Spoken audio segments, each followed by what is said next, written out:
మార్గశిర శుక్ల షష్ఠిని సుబ్రహ్మణ్య షష్ఠిగా జరుపుకుంటారు. లోక కంటకుడైన తారకాసురుని సంహరించాలనే దేవతల ఆశయ సిద్ధి కోసం జన్మించాడు సుబ్రహ్మణ్యుడు. ఆ బ్రహ్మ రాక్షసుణ్ణి అంతమొందించిన బాలవీరుడు కుమారస్వామి. పరమశివుడు తేజస్సును అగ్నిదేవుడు, గంగాదేవి, భూమాత కృత్తికలు భరించక ఉద్భవించిన వాడు సుబ్రహ్మణ్యుడు. అగ్ని వల్ల ఆగ్నేయుడుగా, గంగాదేవి వల్ల గంగేయుడుగా, కృత్తికల వల్ల కార్తికేయుడుగా, భూమాత వల్ల భౌమ్యుడిగా, పార్వతీ పరమేశ్వరుల పుత్రుడు కనుక కుమారుడుగా విశాఖుడుగా పిలువబడుతున్నాడు. 6 కృత్తికల క్షీరాన్ని 6 ముఖాలతో ఒకేసారి తాగునందున షణ్ముఖుడిగా స్తుతిస్తారు. సుబ్రహ్మణ్య స్వామి ఓంకార స్వరూపుడు.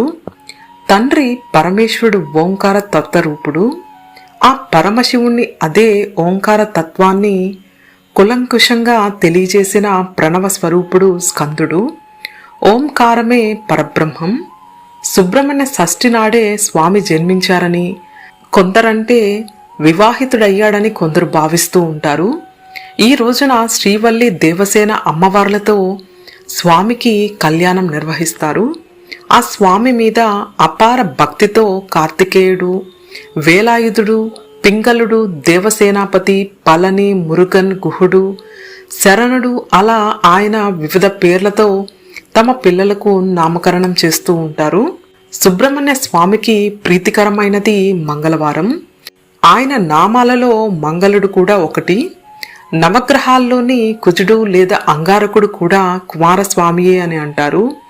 ధరణి గర్భం సంభూతం విద్యా కాంతి సమప్రభం కుమారం శక్తిహస్తం త్వమంగళం ప్రణమామ్యహం అని స్తుతిస్తాం. మార్గశిర శుక్ల షష్ఠి నాడు కుమారస్వామిని ఆరాధిస్తే మనోశుద్ధి, శరీర శుద్ధి, ఆత్మశుద్ధి, ఆధ్యాత్మిక శుద్ధి కలిగి నిర్మలత్వం సిద్ధిస్తుందని, క్రమశిక్షణ, భక్తి తత్పరత చేకూరుతాయని, కాలసర్ప దోషం, రాహుకేతు గ్రహ దోషాలు తొలగిపోతాయని, మనలో చెడు ప్రభావాలు ఏమైనా ఉంటే నశిస్తాయని, అశుభాలు తొలగి విజయం లభిస్తుందని అంటారు.